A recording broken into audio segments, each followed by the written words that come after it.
Je repars sur un nouvel enregistrement. Allez, bonjour à tous, on corrige les exos du jour. Donc il y a le 7, le 22, le 53 et le 57 à corriger. Et puis après, je vous ai mis tous ces exercices-là à faire. D'ailleurs, peut-être que je cache la correction, parce que s'il y a directement la correction, ça ne va pas être très intéressant. Donc on commence par la correction du 7, qui est un exercice sur les homothéties.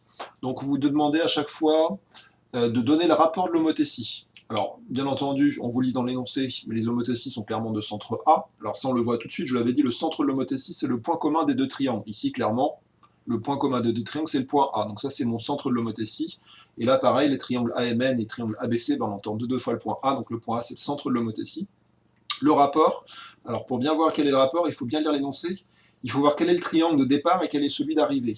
Là, on vous dit le triangle AMN, c'est l'image du triangle ABC. Donc si vous vous souvenez du vocabulaire sur les fonctions, celui-là, c'est l'image de celui-là. Donc celui-là, c'est celui de départ. Donc votre triangle de départ, c'est le triangle ABC. ABC, c'est votre triangle de départ. Alors traditionnellement, je mettais ce qui est en départ, je le mets en vert. Et c'est transformé en triangle AMN. Donc A, il ne bouge pas. D'ailleurs, c'est pour ça que c'est le centre de l'homothétie, puisque le centre de l'homothétie, c'est le seul point qui ne bouge pas dans l'homothétie. Donc ABC est envoyé sur AMN. Donc A est envoyé sur A, B est envoyé sur M, et C est envoyé sur N. Là, l'ordre, je l'ai bien fait, enfin, il est bien traduit. Alors, ici, je vous rappelle que le signe de l'homothétie est défini par le fait que est-ce que vous êtes dans une configuration en papillon ou est-ce que vous êtes dans une configuration avec deux triangles imbriqués l'un dans l'autre. Quand vous êtes dans une configuration en papillon, le signe de l'homothétie est toujours négatif.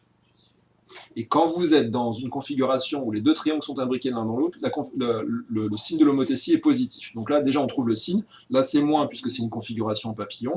Et là, c'est plus parce qu'on est dans une configuration où les deux triangles sont imbriqués l'un dans l'autre. Ensuite, le rapport de l'homothétie. ABC, c'est un petit triangle et il est envoyé sur un grand triangle. Par quoi j'ai multiplié les dimensions? Ici, je m'aperçois que j'ai un segment, et là, j'en ai deux. Deux fois le même segment. Donc ce segment-là, il est clairement deux fois plus grand. Donc j'ai multiplié mes longueurs par deux. Donc du coup, je vais mettre 2 ici. Parce que mon triangle ABC a été transformé en triangle AMN. AMN, c'est l'image, et que les dimensions étaient multipliées par 2.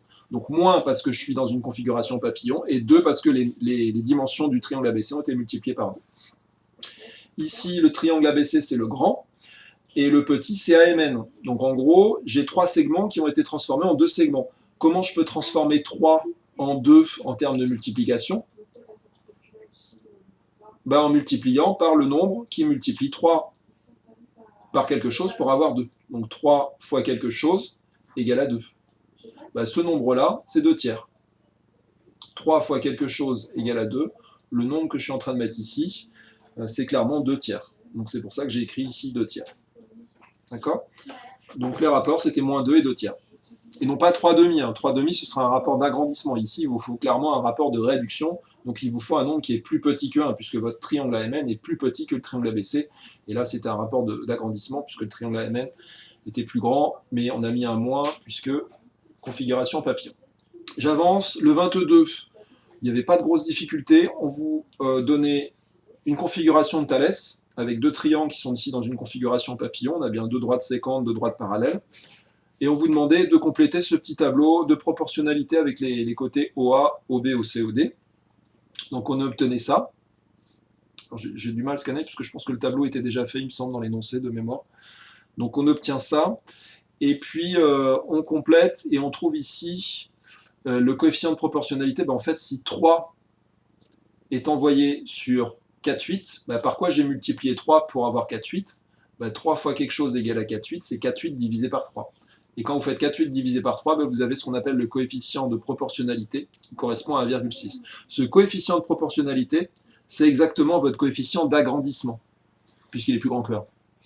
Si vous faites 4,8 divisé par 3, pardon, si vous faites 3 divisé par 4,8 plutôt, vous aurez le coefficient de proportionnalité, mais qui va dans l'autre sens, c'est-à-dire fois quelque chose, et qui correspondra à un rapport de réduction.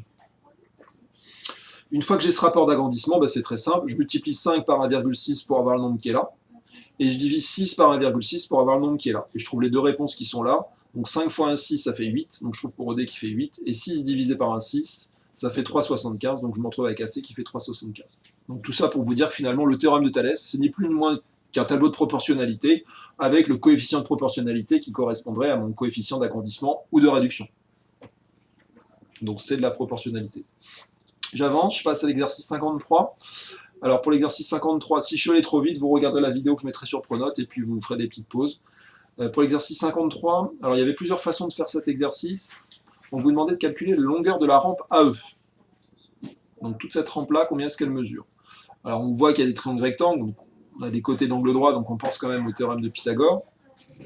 Alors avec le théorème de Pythagore, déjà on peut commencer par calculer AD, puisqu'on a AC et CD. Donc c'est ce qui se passe ici dans la correction. On utilise le théorème de Pythagore pour calculer AD, donc on dit que AC au carré plus CD au carré, c'est égal à AD au carré, et on calcule AD en faisant la somme des deux carrés, et on prend la racine carrée de cette somme, et on trouve 3,75 ici avec le théorème de Pythagore. Une fois qu'on a utilisé le théorème de Pythagore, eh bien en fait on peut utiliser le théorème de Thalès. Alors pourquoi est-ce qu'on a le droit d'utiliser le théorème de Thalès? Eh bien parce que ces deux triangles que je suis en train de dessiner, là, le triangle vert et le triangle rouge, on va peut-être plus trop voir d'ailleurs le vert, j'essaie de décaler un peu. Voilà, ces deux triangles-là sont bien dans une configuration de Thalès. Alors pourquoi est-ce qu'ils sont dans une configuration de Thalès? Clairement, ces trois points-là sont au niveau du sol, donc ils sont bien alignés. Ici, c'est pas dit, mais c'est quand même important, ça devrait être dit dans l'énoncé, ces trois points-là sont alignés. Bon, on est sur une rampe de skateboard, a priori, là, elle est censée être droite.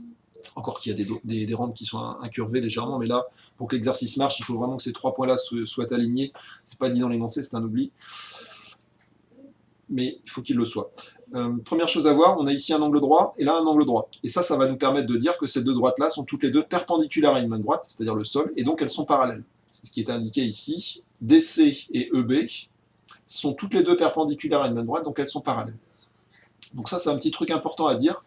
Dans l'énoncé, on n'a pas le parallélisme pour utiliser le théorème de Thalès, donc il faut démontrer qu'il y a bien parallélisme à l'aide de ces deux angles droits. Donc là, ça c'est très bien d'écrire cette petite propriété-là.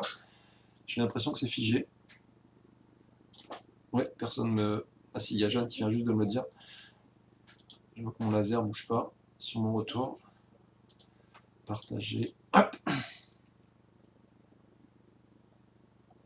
Alors, est-ce que ça marche là? Oui, mon laser il bouge. Donc je disais, oui, ces deux droites-là, quand vous regardez cette droite-là et cette droite-là, elles sont toutes les deux perpendiculaires au sol. Et si deux droites sont perpendiculaires à une même droite, alors ces deux droites sont parallèles. Donc ces deux droites-là sont bien parallèles, ce qui me permet d'utiliser le théorème de Thalès, puisque pour le théorème de Thalès, il me faut 3 points alignés et deux droites parallèles. Donc là, j'ai tout ce qu'il faut pour utiliser Thalès. Après, je l'utilise, donc je vais avoir AD sur AE, qui est égal à AC sur AB, qui est égal à DC sur BE. Alors il y a des segments qui ne vont pas trop me servir ici, je crois que ça va être DC, ça va être CD et BE, je crois qu'ils ne vont pas me servir directement dans Thalès. Je me suis déjà servi de CD en fait avec Pythagore. Donc j'écris tout ça, je remplace dans les égalités, et puis je trouve ici AE. Alors AD je l'ai calculé préalablement, AD on l'a calculé préalablement, il était égal à 3,75. Et puis une fois qu'on a ça, on fait la petite règle de 3 pour trouver le dernier rapport, enfin la dernière longueur, pardon, 12 fois 3,75 divisé par 3,6, et on trouve AE comme ça qui vaut apparemment 12 mètres, 5. Une autre façon de faire qu'on aurait pu utiliser,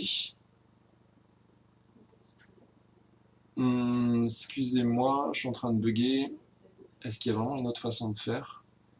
Oui, on aurait pu trouver EB avec Thalès. On aurait pu trouver EB avec Thalès, puisqu'en fin de compte, CD, là, vous le connaissez.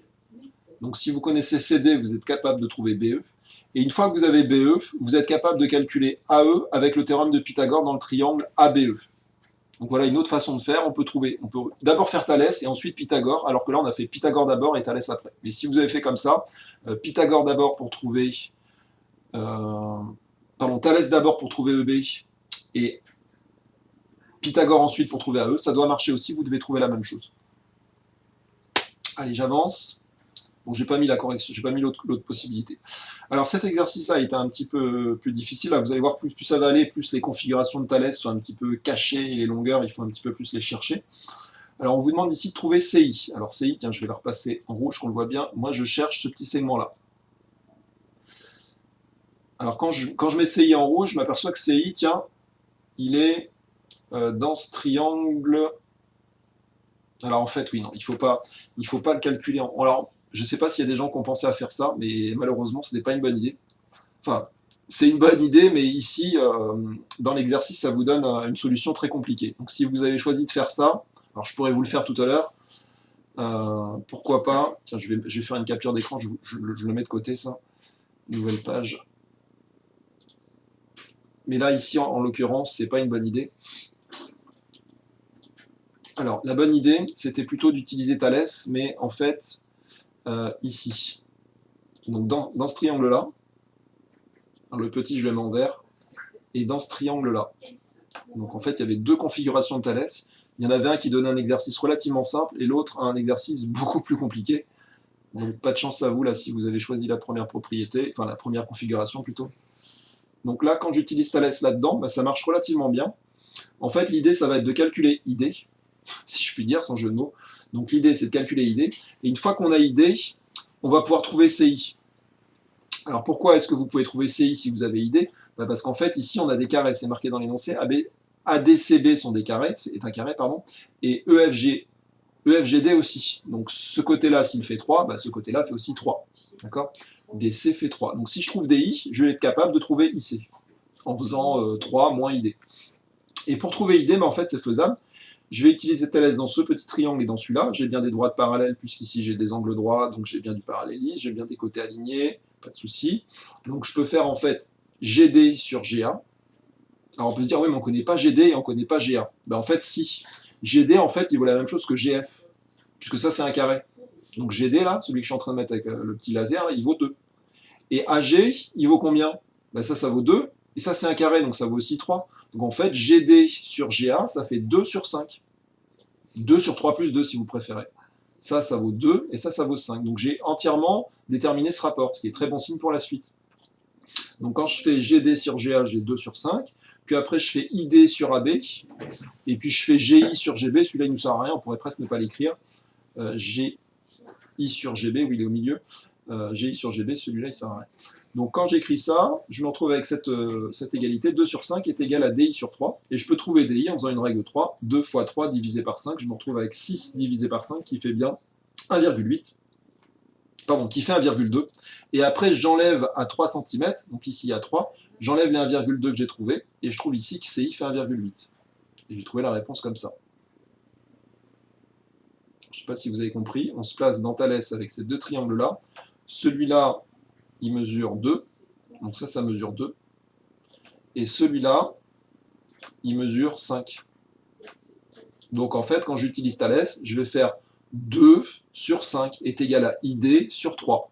Et comme ça, je peux trouver ID. Et une fois que j'ai trouvé ID, eh ben, je fais 3 moins ID et j'ai trouvé CI.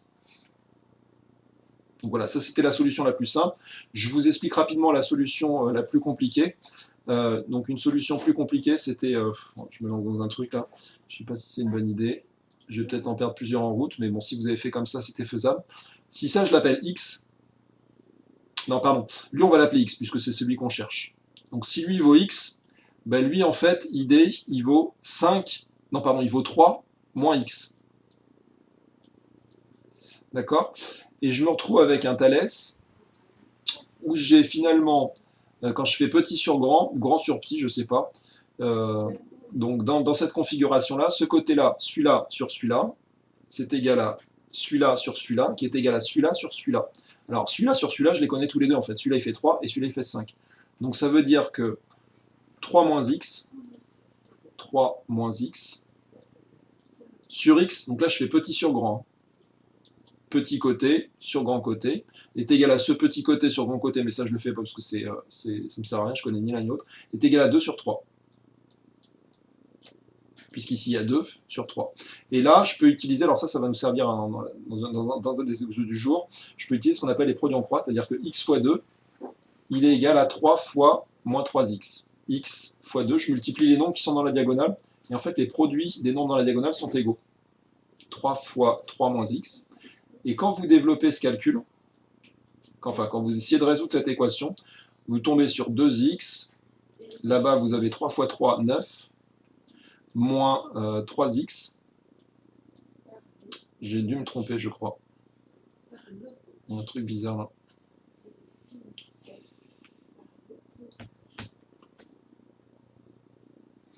Vous vous retrouvez avec 5x sur 9, 5x pardon, est égal à 9, et donc x est égal à 9 sur 5. Et 9 sur 5, est-ce que ça donne la bonne réponse 9 sur 5, ça fait bien 1,8. Oui, ça marche. Donc ça marche aussi, on se retrouve avec x qui vaut 9 sur 5, et 9 sur 5, ça fait 1,8. Bon, là, je ne termine pas l'équation. En gros, il faut rajouter 3x à gauche et à droite, et après diviser par 5 à gauche et à droite, et on se retrouve avec la bonne réponse. Donc voilà une autre façon de faire qui est un peu plus compliquée, puisqu'on se retrouve avec deux segments qu'on ne connaissait pas, qui étaient à exprimer en fonction de x dans le rapport de Thalès. Je passe aux exercices du jour, puisque l'heure tourne quand même, que vous ayez le temps un peu de travailler. Alors, on va commencer par le 64, et puis je vous en ai mis d'autres. Donc pour le 64, voici une configuration visiblement de Thalès. Alors avec un S, puisqu'on vous demande de les citer, apparemment il y en a deux. Alors on lit l'énoncé. Sur cette figure, les droites BD et EC sont séquentes en A, ce qui veut dire que ces trois points-là sont bien alignés, ce qui est un bon début pour utiliser Thalès. Les droites DE et BC sont également parallèles. Les droites CD et BE sont séquentes en F. Alors citez deux configurations de Thalès.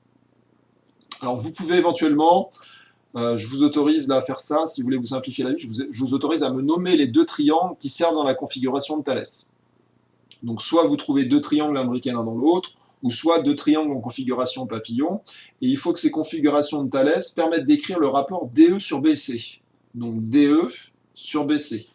Alors, une petite indication, s'il y a DE et BC, ça veut dire que forcément, vous devez trouver des triangles qui ont pour côté DE et pour côté BC. Donc, il faut nommer deux triangles, enfin, il faut nommer deux fois deux triangles, du coup, puisqu'il y a deux configurations de Thalès, et chaque configuration de Thalès contient deux triangles. Et à chaque fois que vous nommez vos triangles, il faut que dans vos triangles, il y ait le côté DE et le côté BC. Alors, je vous laisse un peu de temps, et puis comme ça, ce sera peut-être plus simple dans le chat, vous me nommez les deux coupes de triangles. Par exemple, vous mettez, je dis n'importe quoi, ABC et DEF, alors, je mets vraiment n'importe quoi, ainsi que, donc première config de points, ABC, et deuxième config, je ne sais pas moi, EDR et RPG. Donc voilà un type de réponse. Première configuration, j'ai nommé deux triangles. J'ai réécrit première config, il faut écrire deuxième config. On le sait. Deuxième config. Voilà le type de réponse que je veux voir dans le chat. Ce sera plus simple ici, plutôt que de nommer les droites parallèles et les droites séquentes.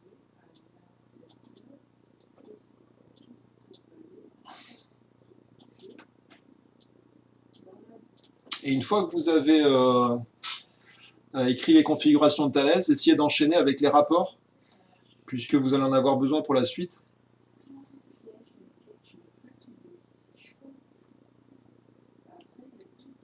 Donc essayez de trouver deux triangles, soit l'un dans l'autre, soit en configuration sablier, avec bien entendu des côtés parallèles, hein, sinon ça ne marchera pas.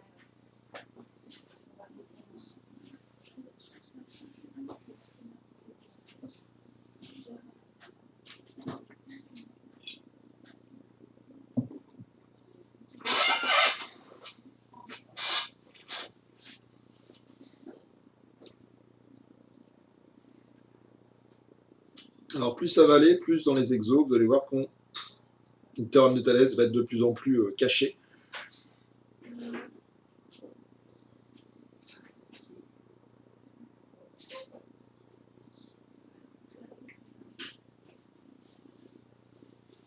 Vous me dites, hein, si vous êtes complètement bloqué, vous me dites aussi, j'essaie de vous mettre peut-être un petit bout de correction, vous aider un petit peu.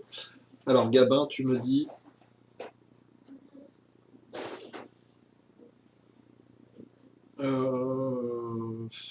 Non. Non, alors ABC... En fait, ils sont pas imbriqués l'un dans l'autre, Gabin, les deux triangles que tu m'as donnés là. Soit tu es dans une configuration, Gabin, où tes deux triangles sont comme ça, là, l'un dans l'autre, d'accord, avec des côtés opposés parallèles, ou soit en configuration au sablier, avec des côtés qui sont toujours parallèles. Hein. D'accord? Donc soit tu es comme ça, soit tu es comme ça. Mais là, dans ce que tu m'as donné comme triangle, tu es dans ni l'un ni l'autre.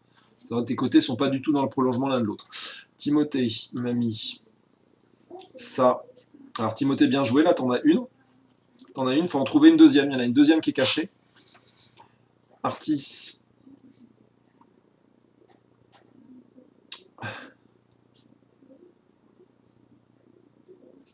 Alors Artis, je suis d'accord pour ta deuxième, mais ta première, non. C'est pas BFC. Hein. Regarde tes côtés, ils sont pas du tout dans le prolongement l'un de l'autre. Hein. Quand tu mets ADE avec BFC, je suis pas d'accord. Jules, il en a trouvé une, il faut en trouver une deuxième.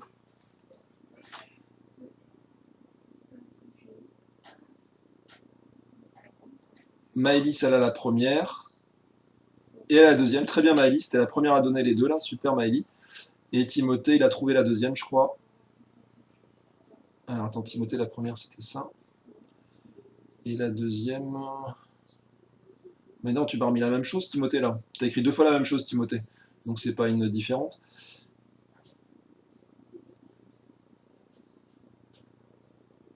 Alors, Jeanne, très bien en deux coups, là, je viens de voir tes deux réponses. Là, je les ai lues consécutivement très bien.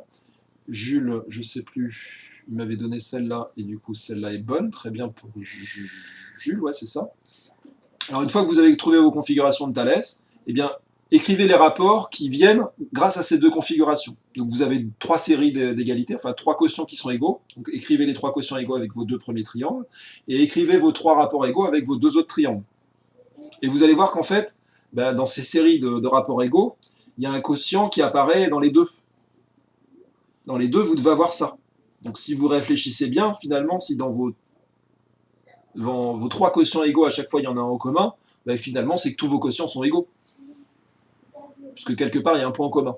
Et ça va vous permettre de faire le B. Alors, je lis, là, je ne sais plus où j'en étais.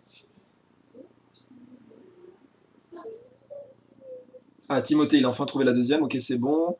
Artis, là, je suis un peu perdu du coup, parce que là, il faut que je remonte dans le chat. Alors, tu m'avais eu ADE et BFC, je t'ai dit que c'était pas bon. Oui, là, c'est mieux. DAE pour la...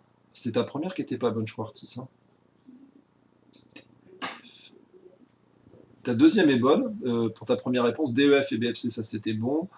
Par contre... Bon, c'est bon, t'as corrigé Artis, très bien, t'as trouvé les deux. Et Camille, elle m'a mis les deux. Bon, elle m'a pas mis tout sur la mamie, mais c'est très bien pour Camille. Et Gabin, il a trouvé aussi. Très bien. Donc là, une fois que vous avez... Alors ça, vous ne le faites pas dans le chat, parce que sinon ça va être illisible. Mais à chaque fois, je vous l'ai dit tout à l'heure, à chaque fois que vous avez trouvé vos deux triangles, vous écrivez vos trois rapports égaux. Alors dans la correction, ils n'ont pas fait tout à fait comme ça. Dans la correction, eux, ils ont cité les droites parallèles et les droites séquentes. Bon, nous, dans le chat, on ne peut pas faire comme ça. Mais effectivement, c'est peut-être un peu mieux de faire comme ils ont fait. Alors je vais essayer de cacher la suite. Je vous mets le début de la correction. Alors, première configuration de Thalès que voici, et la deuxième que voici. Alors, je ne peux pas tout mettre pour l'instant. Donc, la première configuration de Thalès, donc c'était effectivement, comme vous l'avez dit, vous êtes assez nombreux à l'avoir dit, ces deux triangles-là. Alors, attendez, pour la première, c'est laquelle? C'est avec les droites DE, BCE parallèle, c'est normal. BD et CE, donc a priori, c'est avec ces deux triangles-là. Donc, il y a le petit triangle que je suis en train de mettre en bleu, avec le triangle que je suis en train de mettre en vert. Donc ça, c'est pour la première configuration. Les deux triangles, en fait, imbriqués l'un dans l'autre. D'accord? Donc on se retrouve avec l'égalité, c'est AD sur AB, qui est égal à AE sur AC, qui est égal à DE sur BC. Donc ça, c'est ma première série. Et dans cette série, je peux remplacer AD et AB, AD par 2 et AB par 5.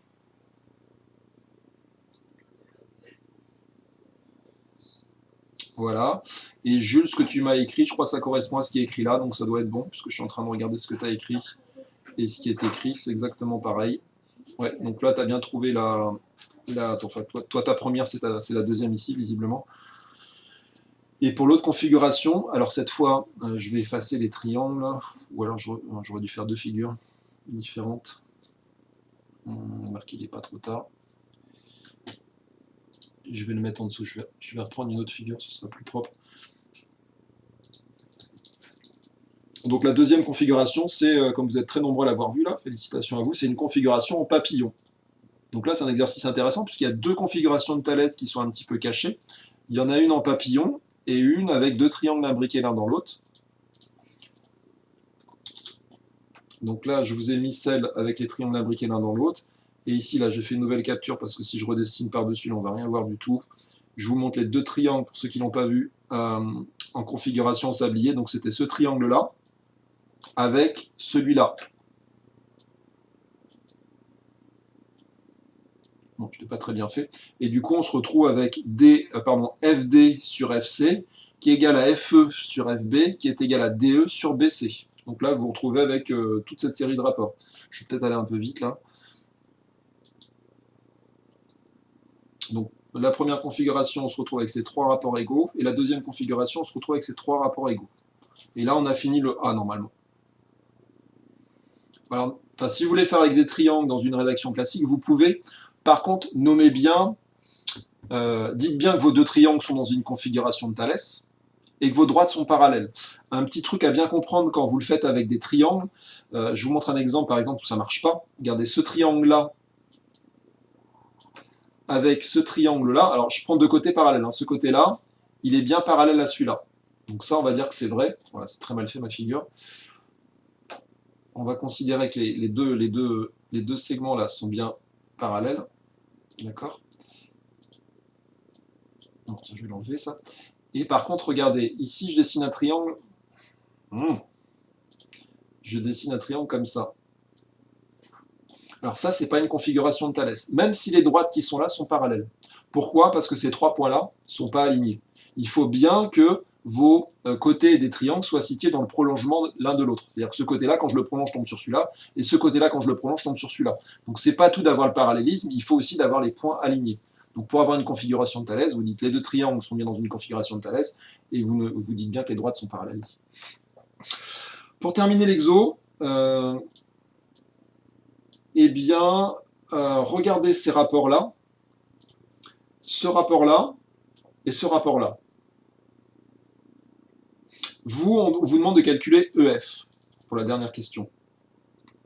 Alors déjà, il faut déduire que EF sur 4 est égal à 2 sur 5. Alors quand vous regardez cette série de 3 rapports et cette série de 3 rapports, est-ce que vous pouvez en déduire que EF sur 4 est égal à 2 sur 5? Et est-ce que vous pouvez trouver EF? Alors indiquez peut-être moi le calcul pour le B, le calcul pour trouver EF, pour voir si vous avez compris. Et essayez de m'expliquer d'où ça vient, mais c'est un petit peu fastidieux dans le chat.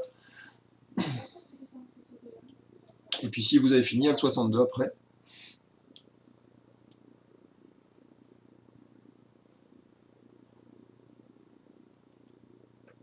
Donc pourquoi est-ce que EF sur 4 est égal à 2 cinquièmes?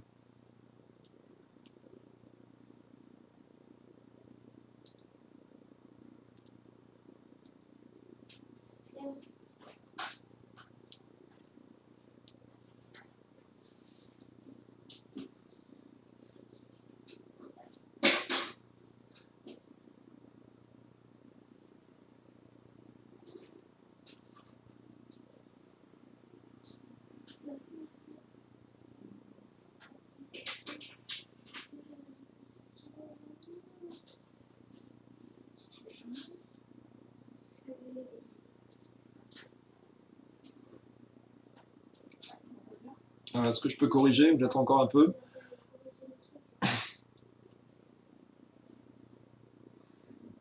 Alors, une petite indication peut-être. Regardez vos deux rapports, vos deux séries de rapports égaux. Et à chaque fois... Ouais, très bien Maëlie, t'as trouvé.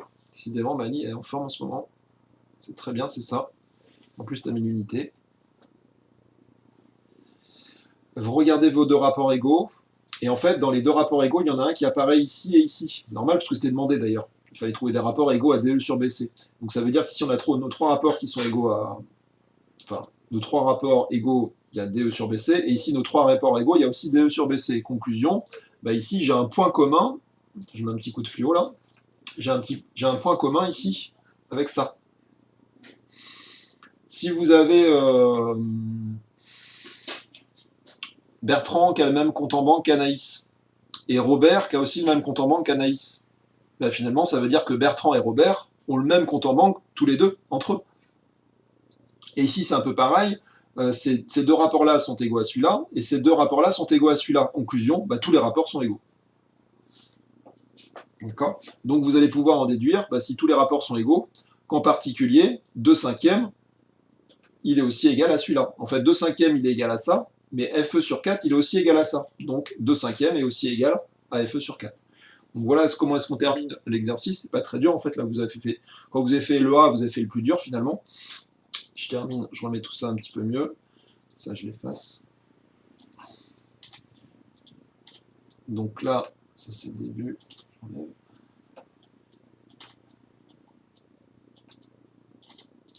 Donc pour terminer l'exo, c'est ce que j'ai expliqué à l'instant. Vous avez, d'après la question précédente, 2/5 qui est égal à DE sur BC. FE sur 4, il est aussi égal à DE sur BC. Donc si 2/5 est égal à DE sur BC et si FE sur 4 est égal à DE sur BC, ça veut dire que 2/5 est égal à FE sur 4. Deux choses qui sont égales à une même chose sont égales entre elles. En gros, c'est ce qu'on est en train de dire. Et après, pour terminer l'exo, c'est tout simple. Pour trouver FE, petite règle 3, 2 fois 4 divisé par 5. Donc là, pour terminer l'exercice, vous avez juste à faire 2 fois 4, 8 divisé par 5 qui fait FE. Donc 2 fois 4, 8, 8 divisé par 5, ça fait 1,6, c'est ce qu'avait trouvé Maëlie. Félicitations à elle. Je vous laisse un peu de temps pour corriger, et puis après on passe au 62.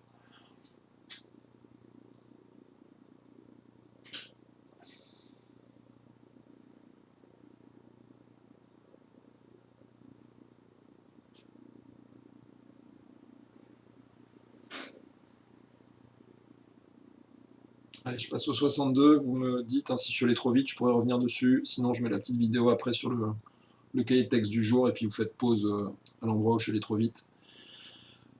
On passe au 62.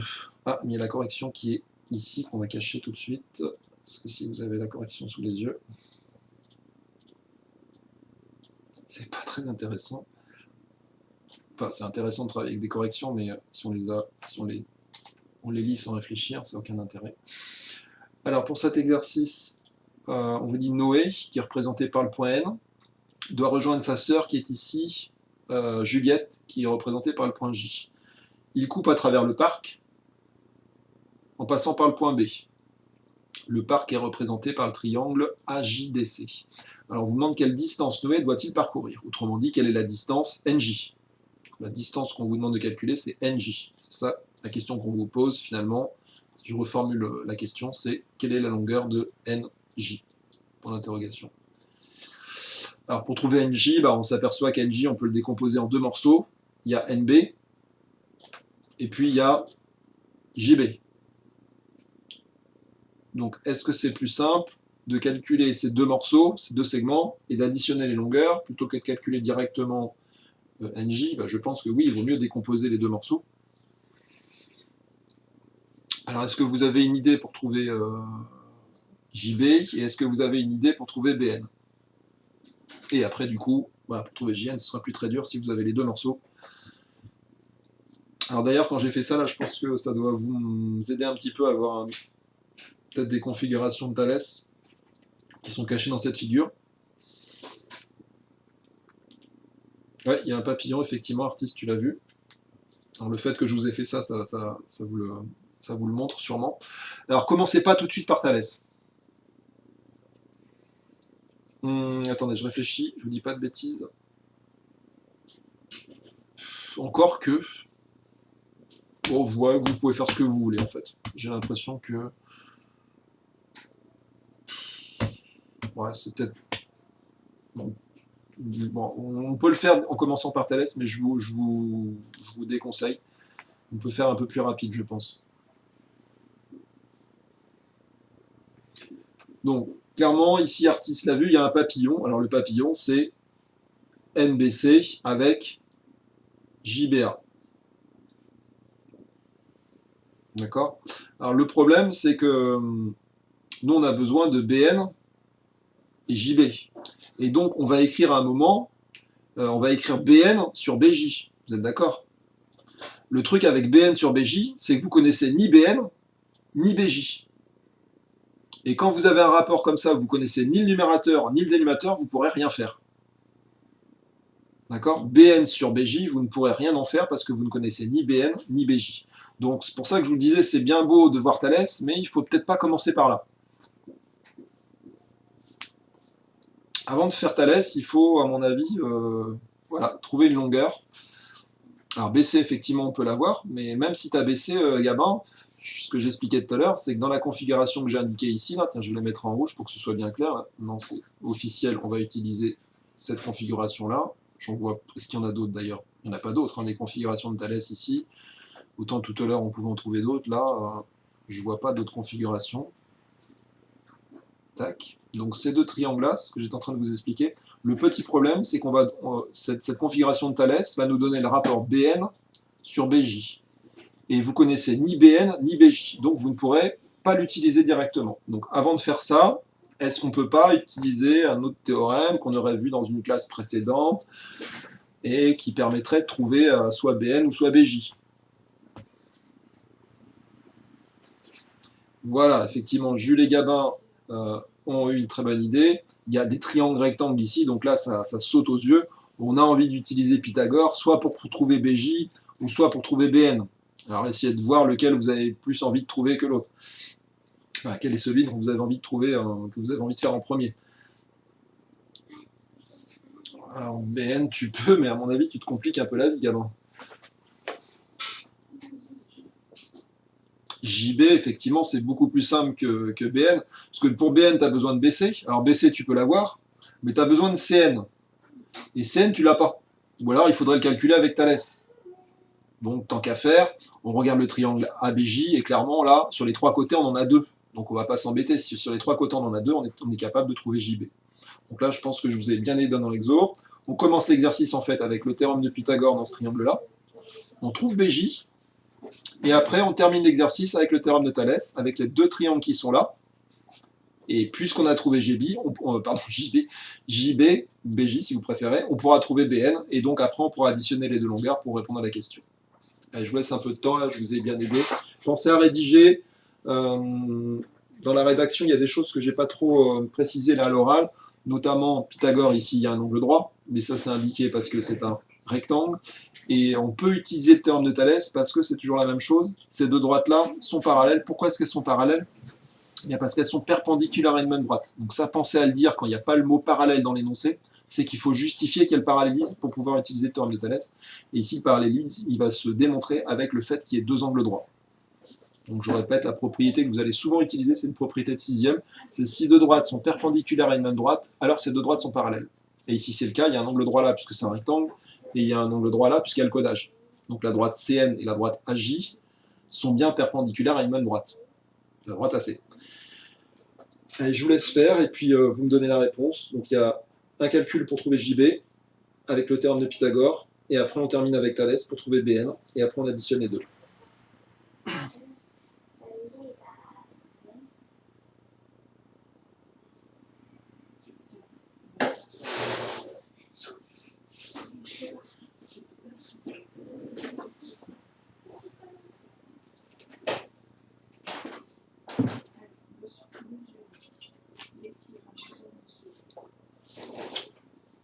J'ai coupé le micro. Hein.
Alors j'ai pas beaucoup de réponses là dans le chat. Donc théorème de Pythagore, Qu'est-ce que ça vous donne pour JB? Plus personne ne se souvient de Pythagore. Ah, Alexis me rassure, il y a bien des gens ici. Alors ça c'est pour Pythagore, je suppose que... Je regarde.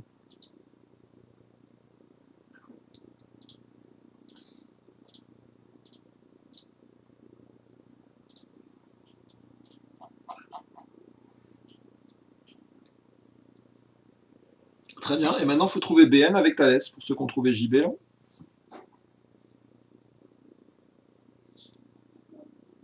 Donc avec la configuration en papillon que je vous ai mis là.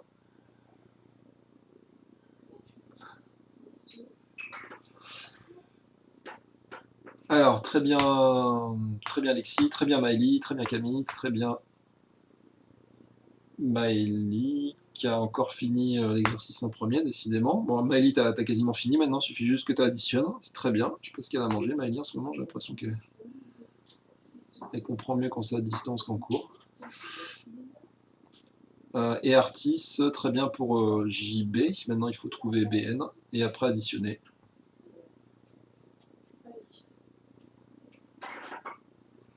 Donc je vous écoute après pour BN.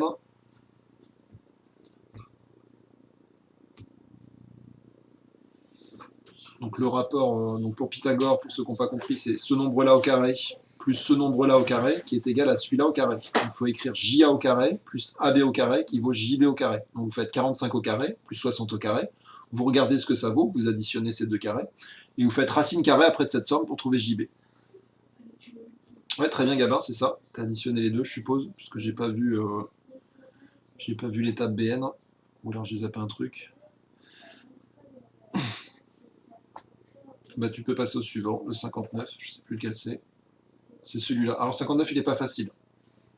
Il n'est pas facile puisqu'il va y avoir une petite équation, c'est-à-dire que vous allez appeler ça x et vous allez écrire une équation avec x. Donc ça fait penser un petit peu à ce que j'avais fait ici. C'est un truc qui ressemble un peu à ça pour le 62. Alors je reviens à mes moutons, je pense que là on va peut-être pouvoir corriger le 62. J'attends encore quelques petites minutes. Donc je disais, on trouve JB en utilisant le théorème de Pythagore dans ABJ, 45 au carré plus 60 au carré. On calcule la somme des deux carrés. Et après, on prend la racine carrée de la somme qu'on a trouvée avec la calculatrice. Et ça nous donne JB. Et puis après, on se place dans le théorème de Thalès. Enfin, on se place dans les deux triangles BNC et BAJ qui forment une configuration de Thalès, puisque ces deux droites-là sont bien perpendiculaires à une même droite, donc elles sont parallèles. Et puis ces points-là, ça doit être indiqué dans l'énoncé. Ils sont alignés, a priori. Alors, c'est pas dit que ces points-là sont alignés. Tiens, je suis en train de voir dans l'énoncé. Bon, c'est sous-entendu, puisque Noé, a priori, il va prendre la distance la plus courte entre le point N et le point J, donc il va se déplacer sur une ligne droite. Il n'y a aucune raison de faire un détour. Donc c'est un peu sous-entendu.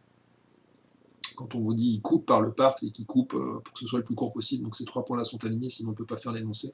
Enfin, on ne peut pas faire l'exercice.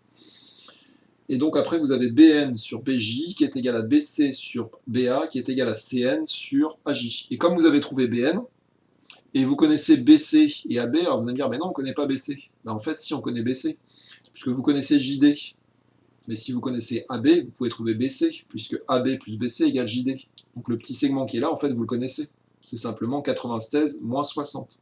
Donc vous avez ici 36 sur 60, qui vaut BN sur BJ, et comme vous connaissez BJ, vous pouvez terminer l'exercice.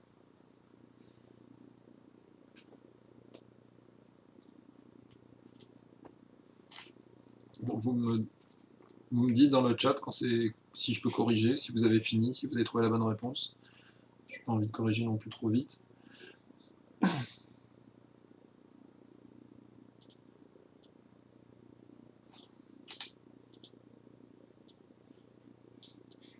Ah,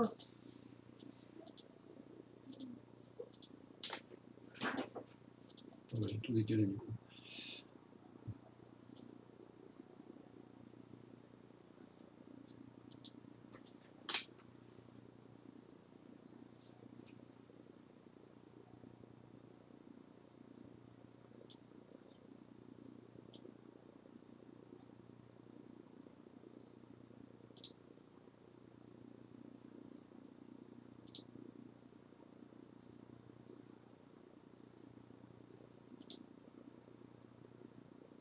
Est-ce que je peux corriger?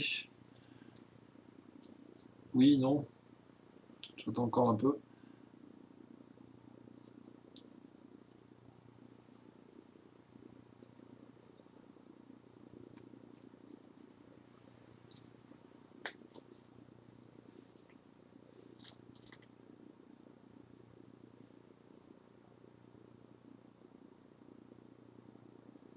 Oui, c'est ça, Artis. Maintenant, il faut que tu attends, je me pose une question. Oui, c'est ça, oui, tu as raison. Maintenant, tu as fini l'exo, puisque je crois que tu avais trouvé BJ, il me semble que tu l'avais écrit un peu plus tôt. Voilà, c'est ça. Très bien. Bon, il faut mettre l'unité, bien sûr, et puis il faut rédiger sur le cahier.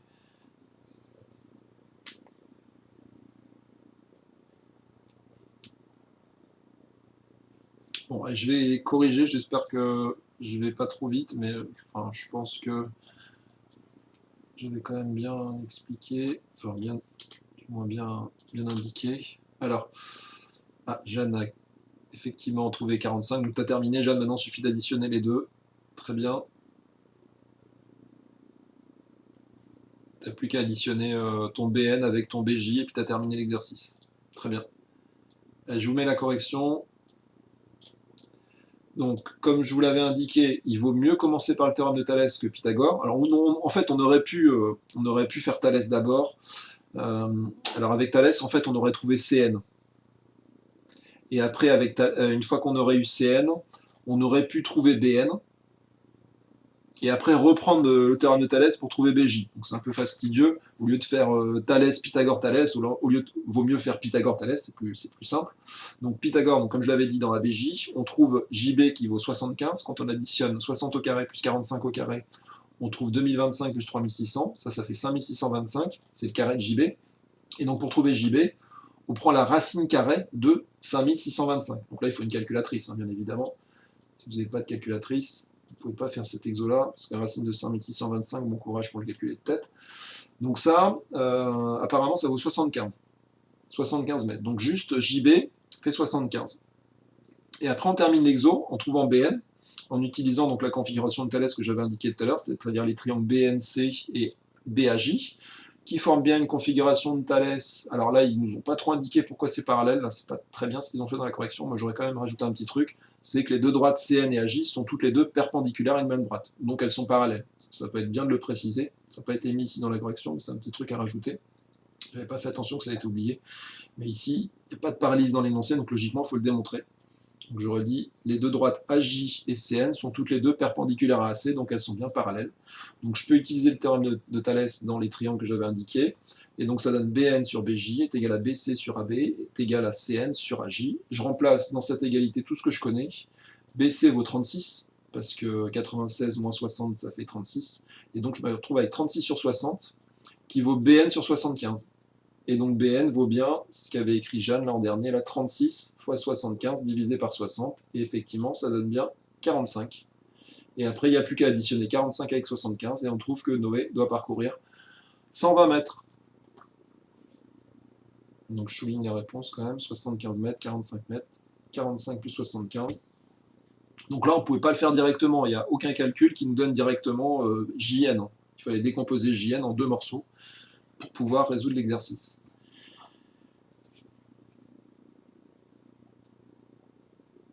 Je suis en train de voir une deuxième configuration de Thalès que je n'avais pas vue. Je ne sais pas s'il y a des gens qui l'avaient vue, celle-là.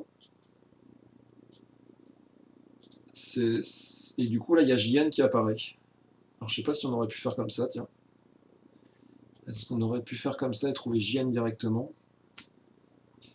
Le problème, c'est qu'on ne connaît pas NC, on ne connaît pas ND. Ah, on a BC, on peut faire BC sur BN. Ouais, ça aurait été un peu compliqué, là. Ouais. Mais il y a peut-être avec cette configuration de Thalès, on aurait pu trouver directement NJ. Bon, je sais pas, là, j'avoue que je n'ai pas du tout préparé cette correction. Il nous faut quand même NC, pour trouver NC, il faut faire Thalès là-dedans, donc c'est un peu... ouais, non, je pense pas. Alors, l'exercice 59, alors qui paraît simple, mais qui ne l'est pas tant que ça. On vous demande de calculer ED. Alors ED, c'est le petit segment qui est là.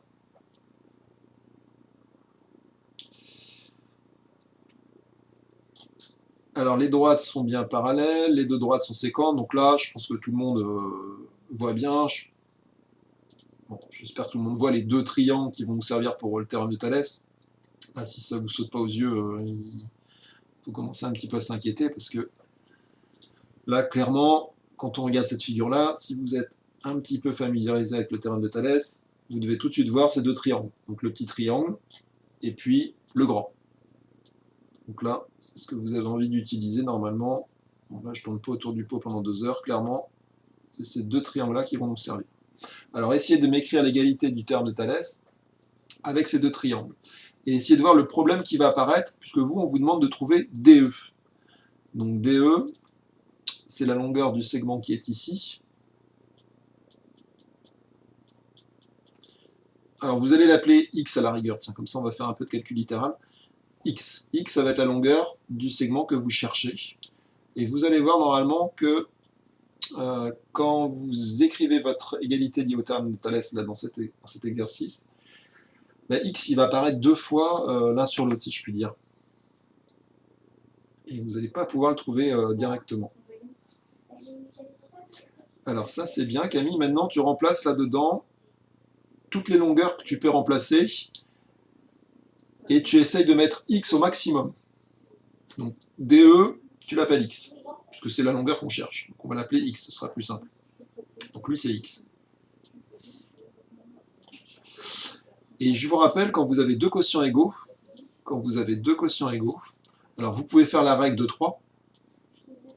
Donc la règle de 3, c'est ce nombre-là, il est égal à celui-là fois celui-là divisé par celui-là. Et vous pouvez aussi faire les produits en croix. Alors les produits en croix, c'est juste quand vous multipliez ces deux nombres-là, ils sont égaux au produit de ces deux nombres-là. Si je vous donne un exemple tout bête, regardez, j'écris 2 sur n'importe quoi, 2 sur 3, c'est égal à 4 sur 6. Et bien regardez, quand vous faites 2 fois 6, c'est égal à 3 fois 4. Donc quand vous multipliez ces deux nombres-là, c'est égal à ces deux nombres-là. Et ça peut vous servir pour transformer l'égalité que vous avez écrite avec vos quotients avec la valeur x en une expression littérale qui va vous permettre de trouver une équation qui va vous donner la valeur de x.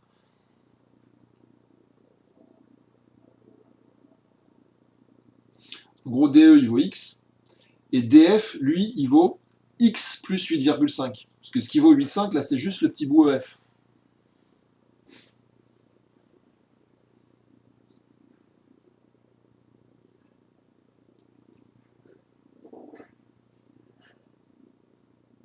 Et après, il faut développer et essayer de résoudre l'équation.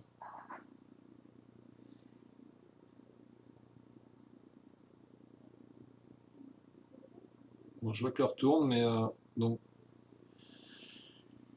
essayez quand même d'écrire l'égalité là avec x. Donc DE c'est x. Et DF, vous l'écrivez x plus 8,5, c'est ça. Et après, vous utilisez ce que je vous ai dit, c'est-à-dire vous dites que lui fois lui est égal à lui fois lui. Bonjour Elliot, tu patientes un peu, je suis avec les troisièmes Elliot, là je termine. Donc je vous mets la correction là, bon là, clairement je suis allé trop vite, hein, je suis désolé, mais les sixièmes ne vont pas tarder à arriver en masse. Et là, on va être très nombreux dans le chat, alors je vous mets la réponse, vous pourrez regarder ça peut-être sur la vidéo à tête reposée, parce que là j'aurai pas trop le temps de détailler. Donc voici ce qu'il fallait trouver. Donc là, comme l'avait écrit Camille, effectivement, on se retrouve avec ce rapport-là de Thalès. Et puis quand on remplace x par df, on se retrouve avec ça. Je vais mettre plus gros.